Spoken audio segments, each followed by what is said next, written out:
Melva! Pyroar, we've been over. Weaker version of Lysander's. Small Charge is not that much of a threat, but Nova Roar is at least a nice tech. Curse Torkoal is actually not bad, and for this point, its stats actually are quite weak, and while its setup would need to make it quite strong, it would take too long to get off. Chandelure, though, is a heavy-hitting force of nature. However, it doesn't have any coverage. Confusing might help, but Confide just isn't doing anything for it. It doesn't have the bulk or speed to make it work. Talonflame is terrible. It's fast, yes, but that's all it's got. Even though Flare Blitz and Brave Bird are strong moves, it's frail as it is, and it's going to still be taking recoil damage, so even if it can potentially take a hit and survive, it'll force itself into doing damage to itself in order to do its damage. Not good. Not good. Seabold, with his Clawitzer, is actually quite good. It's slow, and while it is not exactly the sturdiest, it does have some solid power backing it up. Gyarados is as good as we've always mentioned. We've been over it before. It's fantastic. Solid moveset, and Dragon Dance is a force of absolute destruction. Starmie, also very good. Screen support and solid moves. It's not exactly the bulkiest, but it can take a hit long enough after setting up a screen. Barbarical is actually quite solid. It's bulky enough, it has some strong moves, and especially when boosted by Tough Claws aside from Stone Edge, but that's boosted by Stab as well. Yes, it's not the bulkiest or the most powerful, but like the rest of its team, it's actually quite good on its own. He's actually not bad. Not great, but not bad. Flickstrom. Oh boy, Lefty Prankster. This thing's actually quite good, especially with spikes, but it doesn't have anything outside of that. Its bulk is not super great, and it really doesn't have much offense, so it can't War of Attrition well, which is the only thing that Klefki ever did. Provost, though, is actually quite good and can let it, of course, allow the spikes damage to rack up that Klefki setup. It is quite bulky, despite having a pretty decently bad weak point into quad weaknesses, and of course a weakness to water. It actually can switch force decently well, considering, well, there's not a whole lot of those Pokemon there are. Is it great? No. But it is pretty bulky, and it can potentially force some switches. But its offenses are not good. Scissor, though, is a monster. Great moves, stats, type, and what's not to love. It's got priority for closing. It's a Scissor. It does all the typical Scissory things. There's really not much to say. Last up is Aegis Slash. This thing is mean. It's bulky one moment, super aggressive the next, and it can switch on a dime. But that also is only saying that it can only do that to a point. Yes, it is forced to use King's Shield in order to do this, but it won't be doing this turn in, turn out. King's Shield also doesn't allow status moves to be blocked. You can hit this thing with status moves while it is using King's Shield, which doesn't go well. It's not a perfect protection move like something like Protect or Detect. It only applies for attacking moves. But this is where things are a bit weird.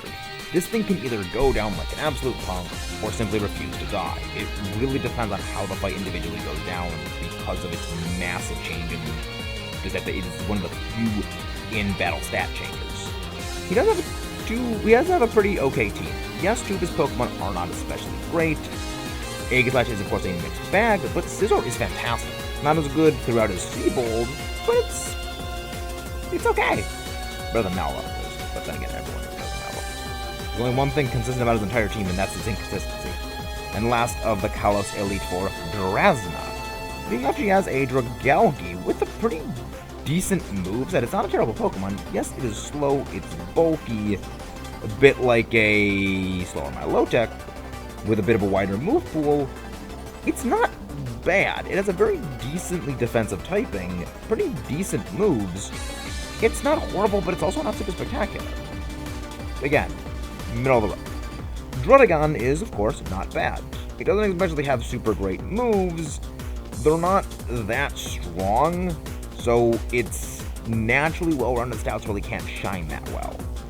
Altaria is built to stall. It has Sing, naturally okay bulk, Cotton Guard, and even Moonblast for hitting special attackers.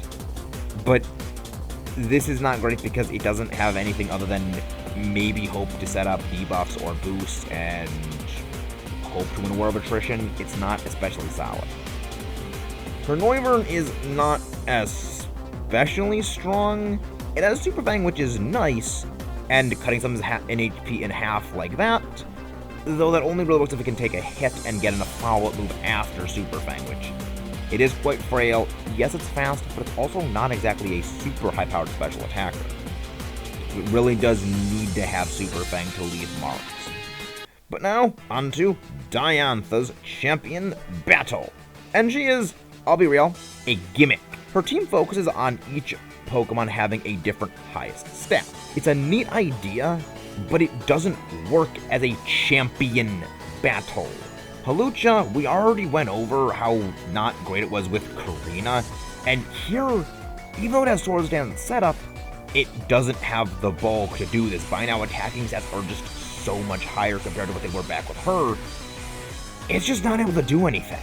And as we went over, Flying Crest interferes with the effectiveness of both constituent types. It doesn't really go well.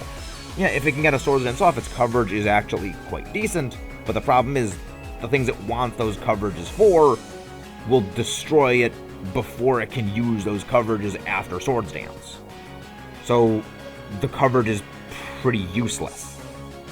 Tyrantrum is brutally strong with its move, especially Head Smash. It can definitely do a lot of damage, but it also is not the fastest thing in the world.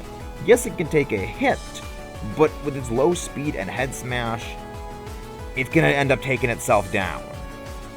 Squintaurorus is actually quite good. It has pretty decent bulk, and Blizzard will do some damage, but really that's all it can do. Thunder is not exactly the strongest, and even a neutral Blizzard isn't especially strong, considering it isn't the most aggressive thing in the world.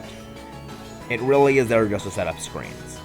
Gourgeist is not terrible, it's not great, it will force you to be weak to Ghost with Trick or Treat, but it's not fast, and it's not the most aggressive thing in the world. Paired up with Phantom Force being a 2-turn move, it just doesn't have the power. Goodra is decent as we've been over.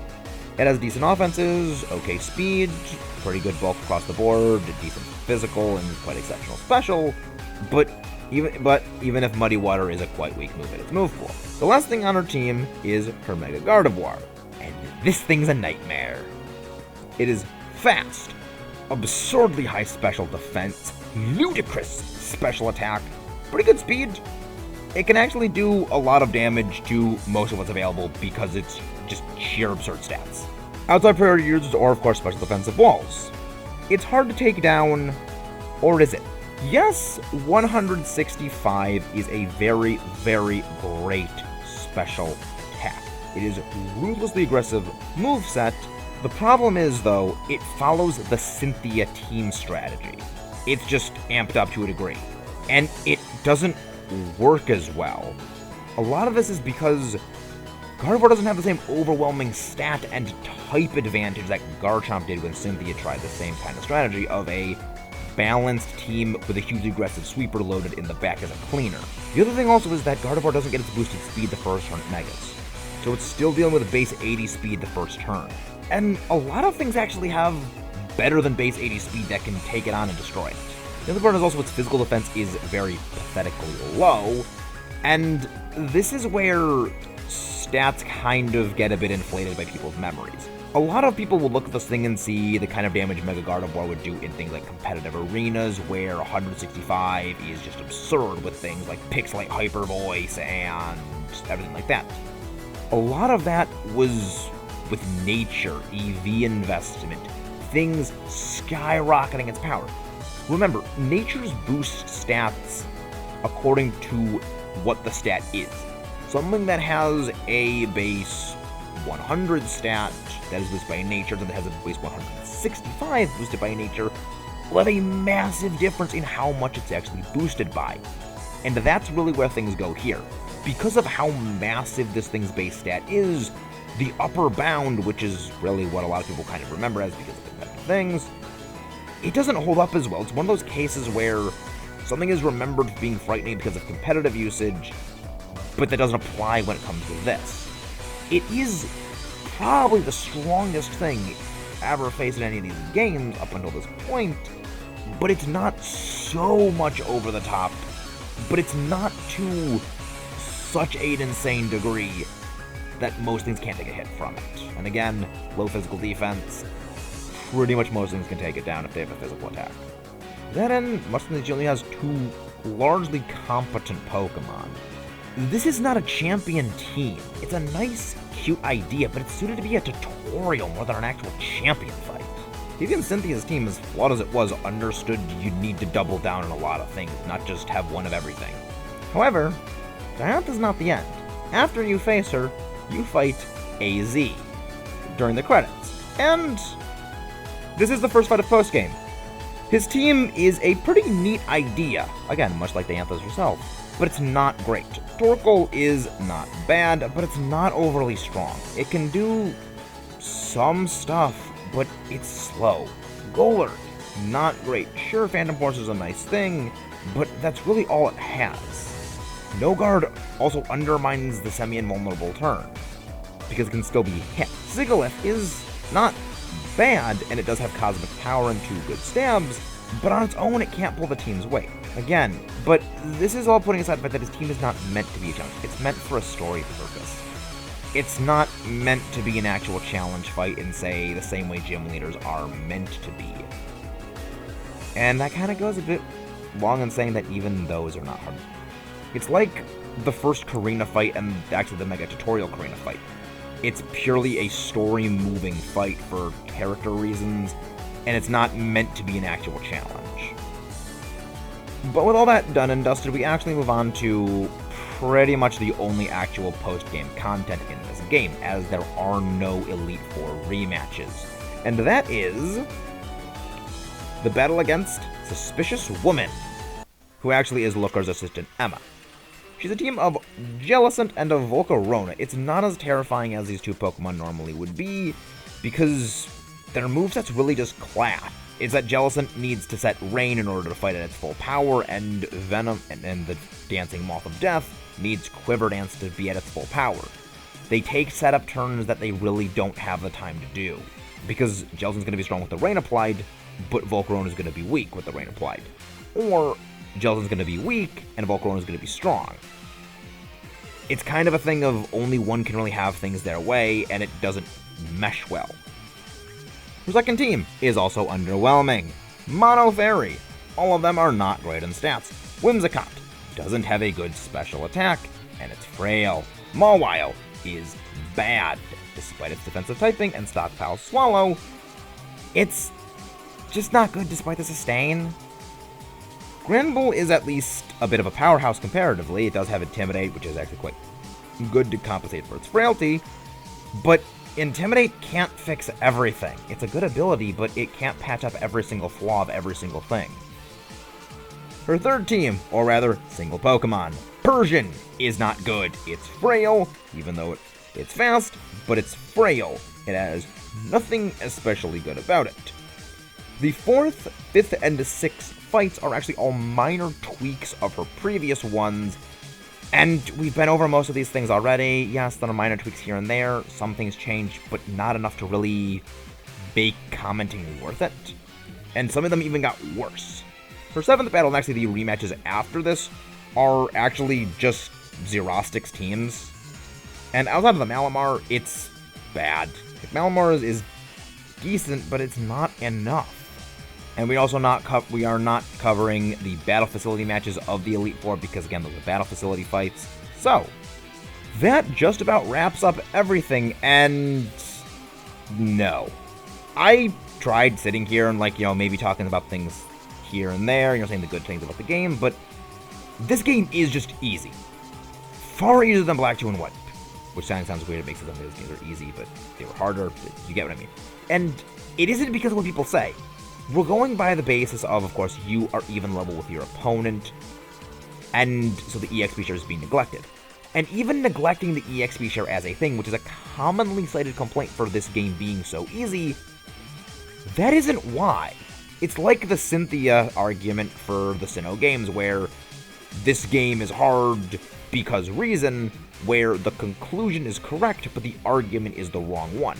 Sinnoh wasn't hard because of Cynthia, and XY was not easy because of the EXP share.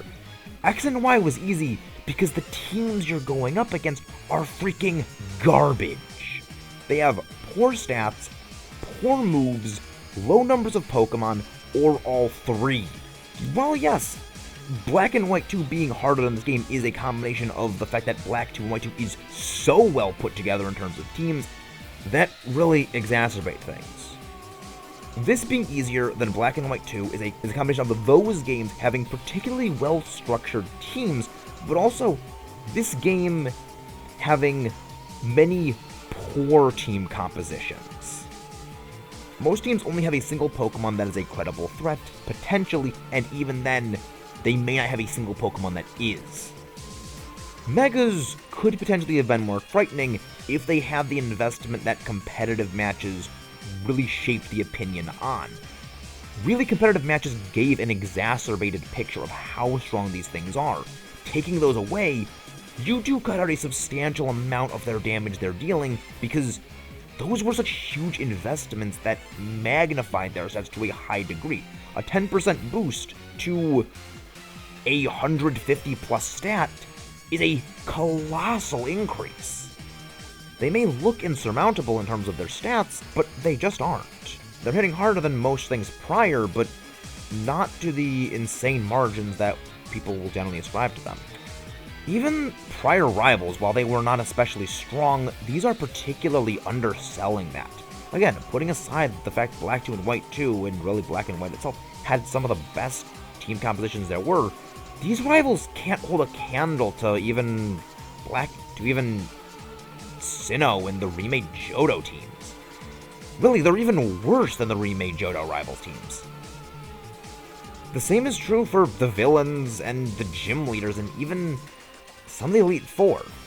Yes, I did sing the praise of many Pokemon, but that really is the best they have, and the best they have of a not great team is itself not a great thing. But one thing I will say that does actually go is actually not having to do with the difficulty game anyway, and that is of course the shiny hunting in X and Y. It was a lot easier. It's one of the few positives about the game, and the game is not really meant to be played in the same way the other ones were. It was meant for competitive, it was meant for shiny hunting, and that really shows in how they did change shiny hunting for it. That was a bit of a shout out to my friend Philly, who said when you get to X and Y, make sure to mention that because X and Y is his favorite game. This has absolutely nothing to deal with the difficulty analysis. It's just, of course, a little thing that a friend of mine told me to throw in, and I'm doing that for him. So, next time, we're moving on to Azor. Yes, that's what I call it, because Alpha comes before Omega. See you guys then. And yes, we're having to chop these videos down to be much shorter, because, well, people aren't really watching for that much time, and having an hour and 30-minute video that I spend 8 hours working on, and no one watches, the vast majority of it is kind of soul-crushing. See you guys next time.